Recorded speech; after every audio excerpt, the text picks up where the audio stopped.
Hello friends, welcome to Honey's voice channel. இன்றைக்கி எங்களோட சேனலில் ஒரு குட்டி vlog தான் பார்க்க போகிறீங்க. ஸோ இன்றைக்கி கிளைமேட் வந்து ரொம்பவே நல்லா இருந்தது. ஒரு மாதிரி க்ளவுடியாக மழை வர மாதிரி சூப்பராக இருந்தது. ஸோ எங்கேயாச்சும் வெளியே போகணுன்னு தோணுச்சு. ஸோ எங்கடா போகிறதுன்னு யோசிக்கும் போது தான் டக்குன்னு எனக்கு வந்து அந்த புக் ஃபேர் வந்து எனக்கு ஞாபகம் வந்தது. காரப்பாக்கம் கேஒய்சி மஹாலில் வந்து பார்த்திங்கன்னா கிலோஸ் புக் ஃபேர் அப்படின்னு சொல்லிட்டு ஒன்று போட்டிருந்தாங்க. அதை இன்ஸ்டாகிராமில் ரொம்ப நாளாக பார்த்துருந்தேன். ஸோ அதுக்கு போகிறதுக்கு தான் அங்கே ஜம்மன் ரெடி ஆயாச்சு. ஸோ இந்த கிளைமேட்டில் வந்து பைக் ரைட் போகும்போது ரொம்பவே நல்லா இருந்தது. பட் நல்ல டிராஃபிக். ஸோ அப்படி இப்படின்னு பூந்து எப்படியோ போயாச்சு நாங்கள். ஸோ நானும் ரொம்ப நாள் கழிச்சு வந்து ஹஸ்பண்ட் கூட வந்து பைக்கில் போகிறேன். நல்லா இருந்துச்சு. பாப்பா வந்து பாதியிலே தூங்கிட்டாங்க. நல்லா இந்த சில் கிளைமேட்டுக்கு நல்லா இதமாக இருந்துச்சு அவங்களுக்கு. சாட்டர்டே அதுவுமா இவ்வளோ டிராஃபிக்கை பார்த்துட்டு இந்த கோபி சுதாகர் டயலாக் தாங்க ஞாபகம் வந்துச்சு. எங்கடா போகிறீங்க நீங்களாம், எங்கடா போகிறீங்க அப்படின்ட்டு தான். ஸோ அட்லாஸ்ட் ஃபைனலி வந்தாச்சு நாங்கள் கிலோஸ் புக் ஃபேர். ஸோ இதுதான் நான் சொன்னது. ஸோ இதில் வந்து பார்த்திங்கன்னா நம்மளோட புக்ஸ் வந்து நம்ம எடுக்கிற புக்ஸ் வந்து ப்ரைஸ் டேக் கிடையாது. ஸோ நம்ம எடுக்கிற கேஜிஸ் கணக்குக்கு தான் வந்து ஃபேர் வந்து இதில் போடுவாங்க. இது எத்தனை நாளைக்கு இருக்கும்னு தெரியல. நான் சீக்கிரமாக போய் கிராப் பண்ணிட்டேன். உங்களுக்கு வேணும்னா நீங்களும் யூஸ் பண்ணிக்கோங்க. ஸோ இந்த புக்ஸ் தாங்க நான் வந்து வாங்கியிருந்தேன். ஸோ நிஹரிக்காக தான் நிறைய புக்ஸ் வந்து நான் வாங்கியிருந்தேன். ஸோ திரும்ப ரிட்டன் வரும்போது நல்ல மழைங்க. ஸோ நான் வந்து ஆட்டோவில் திரும்ப வந்தாச்சு. ஹஸ்பண்ட் வந்து பின்னாடி பைக்கில் வந்துட்டாங்க. ஸோ பாப்பாவும் நல்லா ஜாலியாக வந்து ஆட்டோவில் என்ஜாய் பண்ணிட்டு வந்துட்டு இருந்தாங்க.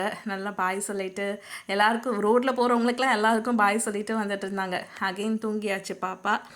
ஸோ வீட்டுக்கு வந்த பிறகு அந்த புக்ஸ் எல்லாம் எடுத்து பாப்பாவுக்கு காமிச்சு கொஞ்சம் என்கேஜ் பண்ணிட்டு இருந்தாங்கள. அவளுக்கும் ரொம்ப பிடிச்சிருந்துச்சு இந்த புக்ஸ் எல்லாம். ஸோ அதுதான் முக்கியம் இதில்.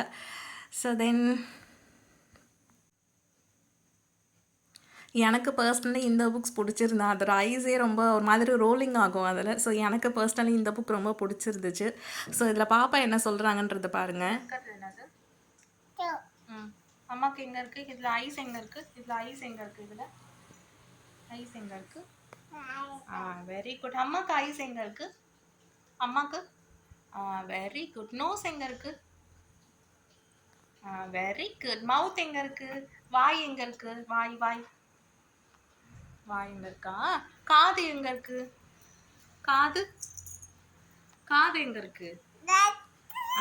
Very good very good. இந்த கிளைமேட்டுக்கு நல்லா டீயும் பஜ்ஜியும் சாப்பிட்டா நல்லா இருக்குமேன்ட்டு ஹஸ்பண்ட் கேட்டார். ஸோ நானும் வந்து ப்ரிப்பேர் பண்ண ஆரம்பித்தாச்சு. ஸோ அவ்வளோதான். டீ நல்லா இஞ்சி டீ நான் இன்றைக்கி போட்டிருந்தேன். ஸோ அதுவும் ரெடி ஆயாச்சு. நாங்கள் வந்து என்ஜாய் பண்ணி சாப்பிட்டோம் இது எல்லாமே. பாப்பாவும் வந்து பால் எல்லாம் குடிச்சிட்டாங்க. அவங்களும் சைட் பை சைட் கொஞ்சம் பஜ்ஜியும் வந்து சாப்பிட்டாங்க.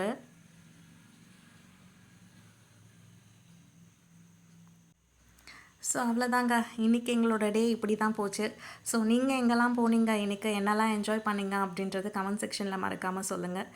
ஸோ இதே மாதிரி நெக்ஸ்ட்டு ஒரு குட்டி vlogல நான் மீட் பண்ணுறேன். அன்டில் தென் பாய்.